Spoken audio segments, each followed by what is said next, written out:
Hola, ¿cómo estás? Bueno, espero que te encuentres muy bien. Mi nombre es Martín Blanco y quiero darte la bienvenida a este canal en donde todas las semanas hacemos el repaso de nuestra escuela sabática. Y ya estamos casi finalizando nuestro estudio de lo que fue todo este trimestre, estos 3 meses. Estuvimos estudiando el tema del gran conflicto. Y bueno, y esta semana estamos en la lección número 12. Eso quiere decir que nos queda la semana que viene y ya estaríamos finalizando el estudio de este trimestre y estaríamos comenzando una nueva lección. Así que bueno, estamos de alguna manera cerrando ya este estudio. Como siempre decimos, estamos también haciendo el estudio del libro El conflicto de los siglos. Esta semana estudiamos el capítulo 38 y 39. Y el título de la lección de esta semana es Los acontecimientos finales de la Tierra. Hay, dentro de lo que es el estudio de la teología, hay un área que se encarga de estudiar los eventos finales de la Tierra, o sea, los eventos finales que la Biblia habla acerca de este mundo. Esa área de la teología se llama escatología, ¿no? Son temas muy puntuales que tienen que ver con los acontecimientos finales y justamente escatología literalmente significa los tiempos, el estudio de los tiempos finales, ¿sí? Así que bueno, vamos a ver varios temas interesantes, así que desde ya te invito a que te quedes hasta el final de este video, que puedas también, como siempre te pido, que puedas compartir este video en tus redes sociales, que puedas suscribirte al canal y que puedas también dejar tu comentario y vamos a comenzar. Bueno, la lección comienza con una ilustración a modo de introducción, ¿no? Y esa ilustración dice lo siguiente: imagínate que vos tenés un hijo o una hija que viene a tu casa de visita después de haber pasado un tiempo fuera de tu casa y viene a visitarte. Pero vos como papá o como mamá te enterás por medio de las noticias que hay una tormenta y que el camino principal está inhabilitado. Pero por algún motivo vos te enterás que hay un camino secundario en el que tu hijo o tu hija puede llegar a tu casa. Entonces vos haces todo lo posible para comunicarte y hacerle llegar esa información a tu hijo que viene en camino para que tome ese camino alternativo y pueda llegar sano y salvo a tu casa. Justamente el libro de Daniel y el libro de Apocalipsis juegan un papel similar. ¿Por qué decimos esto? Porque nosotros estamos viviendo en los tiempos finales de este mundo, como ya lo dijimos al principio, y la Biblia nos presenta que en esos momentos finales van a suceder una serie de acontecimientos que van a hacer que van a hacer que ser cristiano realmente sea un desafío. Y para eso nosotros necesitamos prepararnos. Para eso nosotros necesitamos conocer cuáles son esos caminos que nos van a ayudar a llegar a nuestro destino sano y salvo. Y esos caminos de alguna manera son todas las profecías que aparecen en el libro de Daniel y en el libro de Apocalipsis. Por eso es importante, y esto lo enfatizamos durante todo este trimestre, la importancia de conocer la palabra de Dios, la importancia de conocer los mensajes proféticos, ¿sí? Hay un versículo, dos versículos quiero leer con vos. El primero está en Proverbios 23, que dice lo siguiente. Yo estoy leyendo mucho la traducción, la nueva traducción viviente. Me gusta mucho, te la recomiendo si vos podés leerla y tener acceso a ella. La nueva traducción viviente es una traducción muy interesante y bueno, justamente lo voy a leer desde esta traducción. Proverbios 23 dice así: adquiere la verdad y nunca la vendas. Consigue también sabiduría, disciplina y buen juicio. Adquiere la verdad y nunca la vendas, ¿sí?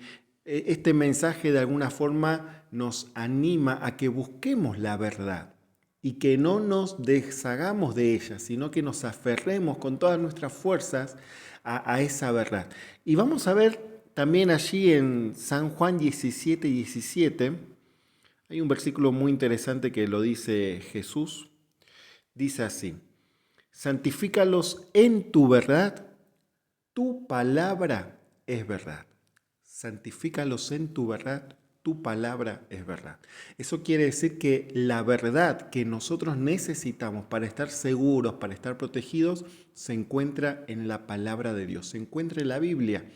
Por eso es importante que nosotros conozcamos la palabra de Dios, que vos conozcas la Biblia, que conozcas el mensaje que está en ella, que conozcas estas profecías que nos hablan acerca de cómo prepararnos y cómo identificar y cómo diferenciar entre lo verdadero y lo falso. Recordá que hace un par de semanitas nomás hablábamos sobre que Satanás, uno de los mayores engaños que va a hacer justo antes de la venida de Cristo, va a ser simular la venida de Jesús, y lo va a hacer con milagros, lo va a hacer haciendo grandes manifestaciones, y va a ser muy difícil diferenciar si realmente ese Jesús es el verdadero. Por eso nosotros tenemos que saber qué es lo que la Biblia dice sobre la segunda venida de Jesús. Cuando vos estudias este tema allí en la Biblia, te vas a dar cuenta que hay una serie de características que se tienen que dar en la segunda venida de Jesús. Y si eso no es así, significa que eso que estamos viviendo, que estamos viendo, no es lo verdadero. Vamos a poder estar preparados para diferenciar entre la verdadera venida de Jesús y la falsa, o esa simulación diabólica que va a ser Satanás con la intención de engañarnos. Y así como es importante estudiar la palabra de Dios, es importante también conocer qué es lo que va a suceder previo a la venida de Cristo.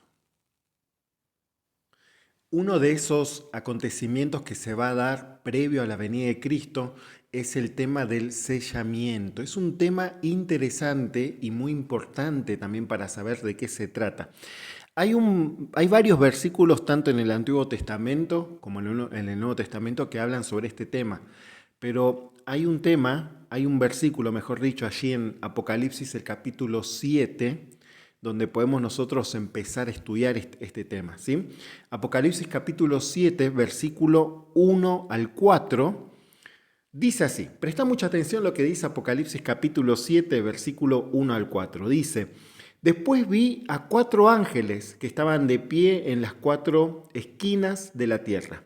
Sujetaban los 4 vientos para que no soplaran sobre la tierra, ni sobre el mar, ni sobre ningún árbol. Vi otro ángel que subía del oriente, llevando el sello del Dios viviente. Gritó a los 4 ángeles que habían recibido poder para dañar la tierra y el mar: esperen, no hagan daño a la tierra ni al mar, ni a los árboles, hasta que hayamos puesto el sello de Dios en la frente de sus siervos. Es interesante, muy interesante este versículo, porque nos habla acerca de un sello que va a ser puesto, como dice allí, en las frentes de los siervos de Dios. Un sello que tiene como finalidad identificarnos. Y este sello no es un sello que pueda ser visible, no es un sello que pueda ser palpable. Esto, lo que leemos acá en Apocalipsis 7, ustedes saben que está en un lenguaje simbólico, ¿sí? Hay varios detalles allí interesantes, pero este sello no es algo que pueda ser visible a los ojos humanos, ¿sí? Si nosotros hablamos del sello de Dios, podríamos también hablar sobre la marca de la bestia, que es lo contrario al sello de Dios, ¿sí? Cuando hablamos del sello de Dios, generalmente pensamos en el día sábado, en el 4.º mandamiento como sello de Dios. Y en su aspecto más específico podríamos referirnos al sábado, al 4.º mandamiento, como el sello de Dios. Pero el sábado no es solamente el sello de Dios. En su aspecto más amplio, ¿sí? El sello de Dios tiene que ver con la ley de Dios, con el carácter de Dios. Y este proceso de sellamiento que comienza en el momento que una persona decide entregar su vida a Jesús, hasta el fin del tiempo de gracia, o hasta el momento que la persona va al descanso, ¿sí? Se produce esto del sellamiento, ¿sí?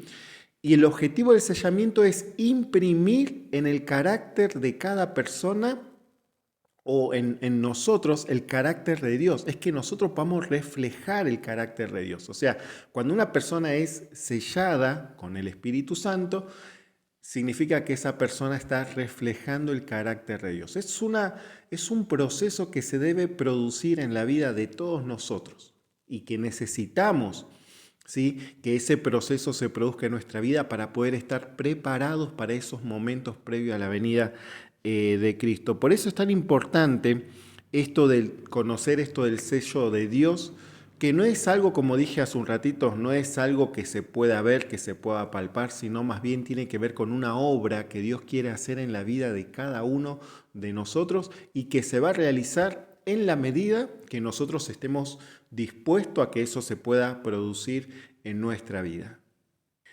El tema de la adoración a Dios es un tema que nosotros lo vemos desde el principio mismo del comienzo del gran conflicto. O sea, es más, el tema del gran conflicto se origina en este contexto de la adoración a Dios.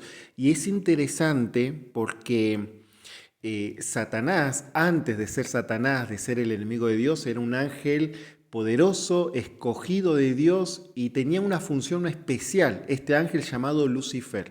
Este ángel poderoso era el encargado de dirigir la adoración celestial a Dios. O sea, él se encargaba de guiar, de direccionar la adoración de todos los seres hacia Dios.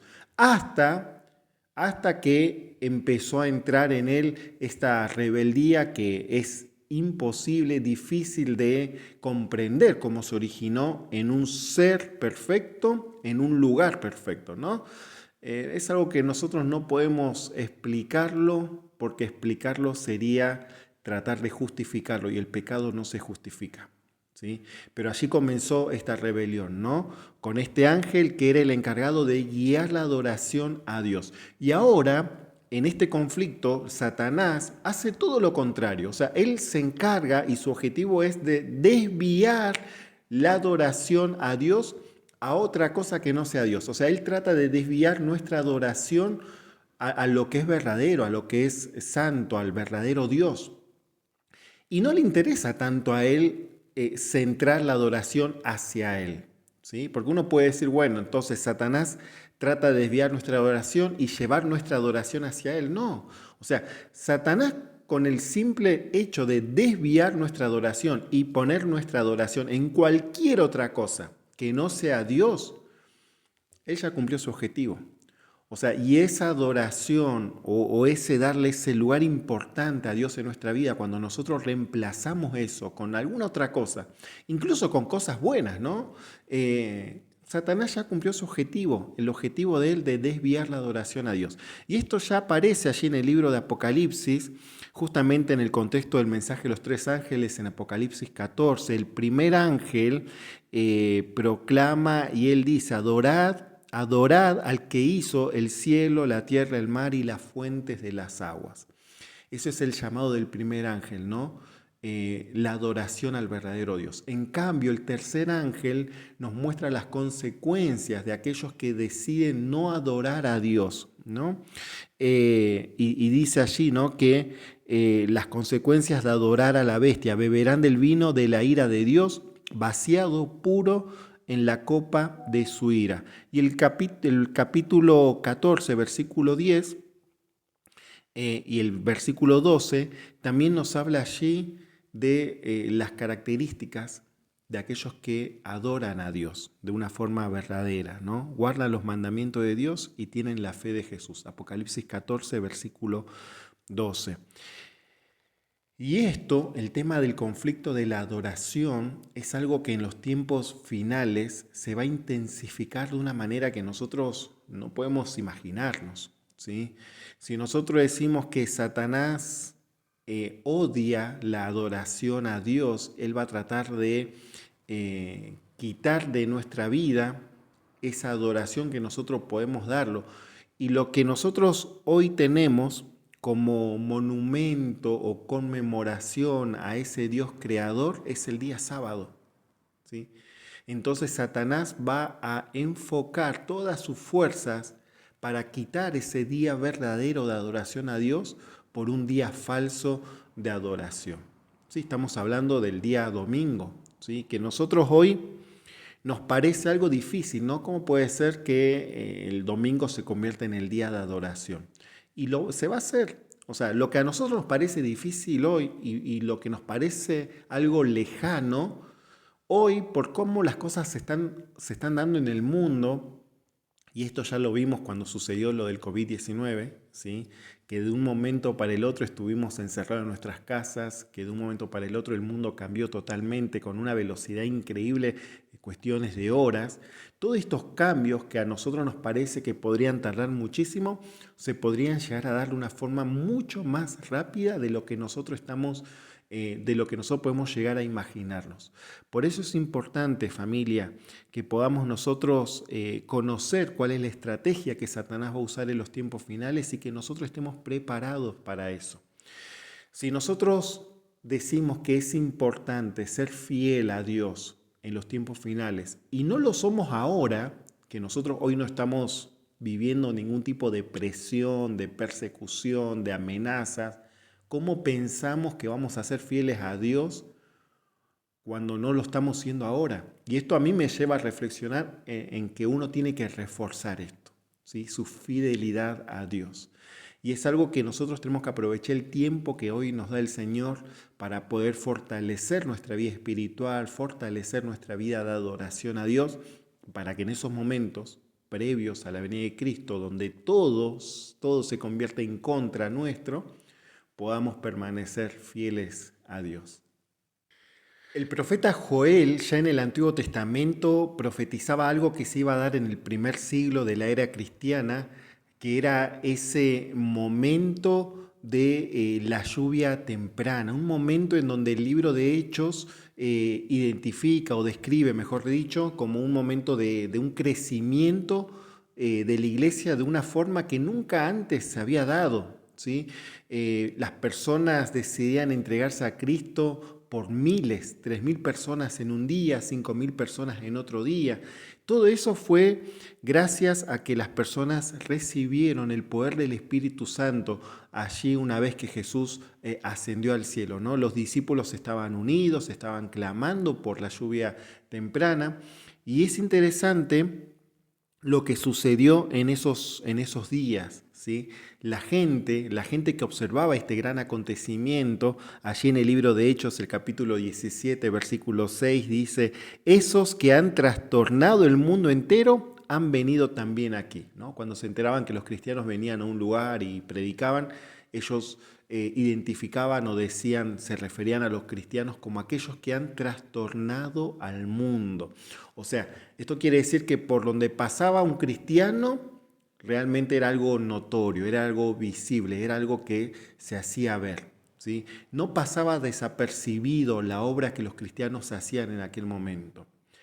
Tristemente, hoy en día, no sé, cuando uno ve en nuestras iglesias, muchas veces nosotros pasamos desapercibidos frente a la comunidad que tenemos, que nos rodean.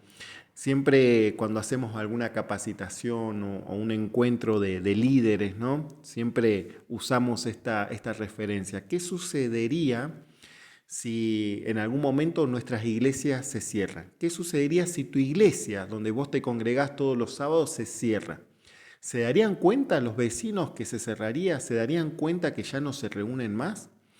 En muchos lugares puede ser que sí, y en otros puede ser que los vecinos ni siquiera noten la diferencia cuando una iglesia está cerrada o está abierta, ¿no? Por el poco impacto que producimos hoy en día. Bueno, eso va a cambiar. La Biblia no solamente nos habla de la lluvia temprana, sino que también nos habla de la lluvia tardía. Así como fue profetizado en el Antiguo Testamento que la iglesia iba a recibir esa primer lluvia espiritual que iba a dar fuerza para germinar la semilla, para que el evangelio pueda crecer y tomar la fortaleza necesaria para ser predicado. En el tiempo final va a venir la lluvia tardía sobre el pueblo de Dios y va a ayudar esa lluvia, ahora no a germinar la semilla, sino más bien a madurar, ¿sí? Y ese poder del Espíritu Santo va a ser lo que finalmente va a ayudarnos a proclamar el evangelio de Dios hasta los lugares que nunca antes había llegado. Hay una cita que aparece allí en el día miércoles que dice así: así como la lluvia temprana fue dada en el tiempo de la efusión del Espíritu Santo al principio del ministerio evangélico, para hacer crecer la preciosa semilla, así la lluvia tardía será dada al final de dicho ministerio para hacer madurar la cosecha. Fíjate que todos estos acontecimientos que estamos hablando tienen una coherencia y tienen un orden, ¿sí? Hablamos sobre el sellamiento de Dios. Nosotros necesitamos ser sellados por Dios, necesitamos que en nuestra vida se pueda imprimir el carácter de Cristo. Esto nos va a habilitar a recibir la lluvia tardía y esto a su vez nos va a ayudar a finalizar la obra, como lo vamos a ver ahora en este siguiente tema. Apocalipsis capítulo 18 nos habla de un acontecimiento que nosotros denominamos el fuerte clamor o el fuerte pregón. Es un acontecimiento que se va a dar en la iglesia, en el pueblo de Dios, y que va a ayudar a que la obra o la predicación del Evangelio pueda concluirse. Y esto es muy interesante porque cuando nosotros miramos hoy el desafío mundial que tenemos de predicar el mundo, nos parece imposible. Vos fíjate, vos mirá tu distrito, mirá tu iglesia, mirá alrededor de tu iglesia la cantidad de gente que vive y la cantidad de gente que fueron alcanzadas. Y lo que queda, cuando vos mirás lo que queda por alcanzar, puede parecer incluso hasta un poco desanimante o desanimador. No sé, estoy inventando creo que alguna palabra nueva, pero o desalentador, ahí está. El hecho de alcanzar a esas personas, esas tantas miles de personas que viven alrededor de nuestras iglesias, de nuestro lugar de influencia, de nuestros hogares. Eso que parece imposible va a ser posible en ese momento, y justamente lo que describe allí Apocalipsis capítulo 18, a partir del versículo número 1, dice así: después de esto, vi que otro ángel bajaba del cielo con gran autoridad y la tierra se iluminó de su resplandor. Dio un fuerte grito: ha caído Babilonia, cayó esa gran ciudad, se ha convertido en una casa para los demonios, es una guarida para todo espíritu inmundo, y un nido para todo buitre repugnante, y una cueva para todo animal sucio y espantoso, pues todas las naciones han caído debido al vino de su apasionada inmoralidad. Los reyes del mundo cometieron adulterio, dice allí, con ella, debido a su deseo por los lujos excesivos. Los comerciantes del mundo se han enriquecido. Después oí otra voz que clamaba desde el cielo: pueblo mío, salgan de ella, no participen de sus pecados o serán castigados juntos con ellas. Cuando nosotros encontramos esta palabra, Babilonia, en la Biblia y específicamente en Apocalipsis, lo podemos relacionar a todo lo que se menciona anteriormente a Babilonia. Uno hace referencia a la Babilonia de Nabucodonosor, allí en el libro de Daniel. También podemos hacer referencia a la Torre de Babel, allí que aparece en Génesis, ¿sí? Todo esto es lo mismo, todo esto tiene el mismo sentido, el mismo matiz, que tiene que ver con confusión, ¿sí? Con un sistema contrario a lo que Dios quiere para cada uno de nosotros. Y en ese sistema se pone en juego justamente la adoración a Dios, ¿sí? Entonces, este ángel, cuando baja al cielo, cuando baja del cielo, mejor dicho, ¿no? Con gran autoridad, y dice que la tierra se iluminó con su resplandor, él ahí da este mensaje, ¿no? De la caída de Babilonia. Así como este ángel baja con gran autoridad, nosotros, ¿sí?, seremos investidos con una autoridad celestial, ¿sí? Se nos va a dar una autoridad para que nosotros podamos predicar y de esa manera poder iluminar al mundo. Pero, o sea, para que esto pueda darse en nuestra vida, nosotros debiéramos haber recibido el poder del Espíritu Santo. Para que este fuerte clamor pueda ser dado, nosotros tenemos que estar en las manos del Señor y ser utilizados por Él y convertirnos en esos instrumentos que Él desea que seamos en esos momentos finales. Nosotros, si llevamos una vida espiritual mediocre, tibia, no podríamos participar de este acontecimiento donde el pueblo de Dios va a estar unido y con el poder del Espíritu Santo va a estar predicando el Evangelio, y de esa manera se va a predicar todo el Evangelio a todo el mundo, y eso va a preparar el terreno para que Jesús venga a buscar a su pueblo. Quiero terminar con una cita que aparece allí en el Conflicto de los Siglos, en la página 669. Dice así: la gran obra del Evangelio no terminará con menor manifestación del poder de Dios que la que señaló su comienzo. Las profecías que se cumplieron en el derramamiento de la lluvia temprana al principio de la obra del Evangelio deben volverse a cumplir en tiempo de la lluvia tardía. Al fin de dicha obra, siervos de Dios con semblantes iluminados, resplandecientes de santa consagración, se apresurarán de lugar en lugar para proclamar el mensaje del cielo. Miles de voces darán la advertencia por toda la tierra. Se realizarán milagros. Los enfermos sanarán y signos y prodigios seguirán a los creyentes. Es tremendo lo que se describe acá y cómo se describe al pueblo de Dios obrando milagros, señales de que realmente el poder de Dios los acompaña. Yo quiero pertenecer a ese grupo de personas que van a estar allí firmes en el tiempo final, proclamando el mensaje de Cristo y siendo allí protagonistas de ese momento donde el Evangelio va a ser predicado a todas las personas, ¿sí? Y esa es una obra que nosotros podemos hacerla hoy, no necesitamos estar esperando hasta ese momento. Hoy podemos nosotros también ser esos ángeles que aparecen allí en la Biblia, en Apocalipsis, ángeles que hacen referencia a mensajeros humanos, esos ángeles. Nosotros hoy podemos ser esos mensajeros con un mensaje de esperanza, un mensaje que puede transformar la vida de las personas.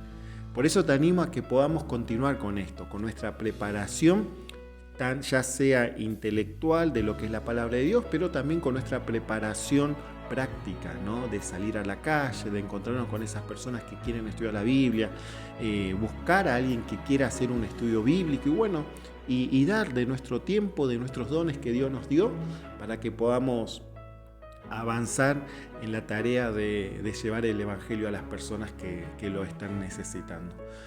Por eso quiero hacer una oración, para que Dios nos acompañe, que Dios nos ayude y que realmente podamos ser esas lucecitas, ¿no? Que Dios quiere que seamos y que podamos iluminar allí el lugar donde cada uno de nosotros nos toca vivir. Querido Padre que estás en los cielos, muchísimas gracias por este momento, gracias porque nos has permitido reflexionar en estos puntos importantes que hemos estudiado en esta semana. Quiero pedirte, Padre, que tú nos ayudes, que tú nos capacites, que tú puedas obrar en nosotros una transformación, una renovación espiritual, para que podamos estar capacitados, Señor, para esos momentos difíciles. Momentos donde el conflicto, Señor, entre el bien, el mal, entre la verdadera y la falsa oración se va a ver acentuado, Señor, y queremos nosotros estar de tu lado. Por eso nos ponemos en tus manos y quiero pedirte por cada una de las personas que están aquí acompañándonos, Señor, en este video, que tú puedas bendecirlos, que tú puedas cuidarlos y que tú puedas bendecir a sus familias también, Señor. Gracias por estar con nosotros, por escucharnos, y es por eso que oramos, pedimos todo, Señor, en el nombre de Jesús. Amén. Bueno, nos vamos a ver la semana que viene con el último repaso de este trimestre y luego vamos a comenzar ya con la otra escuela sabática, así que si no la tenés, hace todo lo necesario para tener tu folleto de escuela sabática, así puedes seguir estudiando y seguir creciendo en lo espiritual, ¿sí? Te mando un abrazo grande, no te olvides de suscribirte a este canal, de dejar tu comentario y de compartir este video. Te mando un abrazo, nos vemos la semana que viene, bendiciones, chau chau.